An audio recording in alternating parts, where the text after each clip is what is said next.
ओम गण गणेशाय नमः। मंदाकिनी सलिल चंदन चर्चिताये, नंदीश्वर प्रमथ नाथ महेश्वराय। मंदार पुष्प बहु पुष्प सुपूजिताय, तस्मै मकाराय नमः शिवाय। गंगा जल और चंदन से जिनकी अर्चना पूजा हुई है, मंदार पुष्प तथा अन्य पुष्पों से जिनकी सुंदर पूजा हुई है, उन नंदी के अधिपति प्रमथ गणों के स्वामी महेश्वर मां कार स्वरूप शिव जी को मां की धरोहर चैनल के माध्यम से मैं साष्टांग प्रणाम करती हूँ। आप सभी श्रोताओं को सावन के पवित्र महीने की बहुत बहुत बधाइयाँ। आज की सुंदर मनोहारी दृश्य, रिमझिम वर्षा की ताल, कावड़ योगी बम बम भोले उद्घोष के वातावरण में मैं शिव कथा पढ़कर व आप सुनकर भोले बाबा की कृपा के पात्र बन रहे हैं। आप सभी श्रोता जो मुझे सुन रहे हैं व कल शाम जो आप सभी ने मेरा उत्साह वर्धन किया, आप सभी कथा सुन रहे हैं, ये जानकर अत्यंत प्रसन्नता हुई। उसकी मैं दिल से आभारी हूँ। आप सभी अपना प्यार वीडियो के कमेंट बॉक्स में करोगे एवं अपने दोस्तों व बच्चों के साथ शेयर करोगे तो मुझे अच्छी वीडियो बनाने का आधार मिल जाएगा।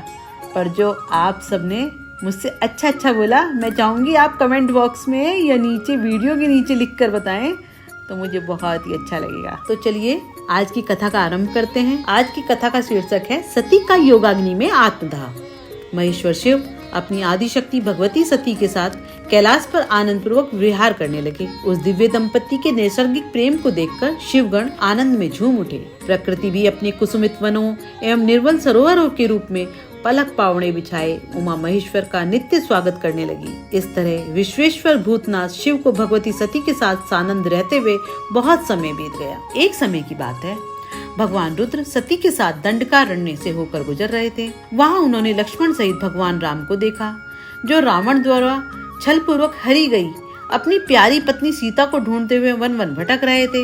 विरह में व्याकुल श्री राम उच्च स्वर से हा सीते पुकारते हुए विलाप कर रहे थे। उस समय महादेव ने बड़ी श्रद्धा से नतमस्तक होकर कहा, जय सच्चिदानंद कहकर उन्हें प्रणाम किया।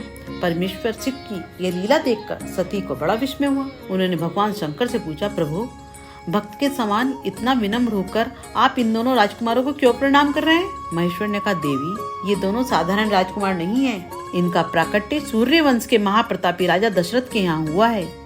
ये दोनों साक्षात भगवान विष्णु और शेष हैं, जो श्री राम और लक्ष्मण के रूप में सृष्टि के कल्याण के लिए नर लीला कर रहे हैं। परंतु शिव की माया से मोहित सती के मन में उनकी बातों पर विश्वास नहीं हुआ। भगवान शिव ने कहा, प्रिय यदि तुम्हें मेरी बात पर विश्वास नहीं है तो स्वयं वहाँ जाकर अपने विवेक से श्री राम की परीक्षा कर लो। मैं इस वट वृक्ष के नीचे तब तक तुम्हारी प्रतीक्षा करूंगा। सती मोहवश सीता का रूप बनाकर श्री राम की परीक्षा लेने गई।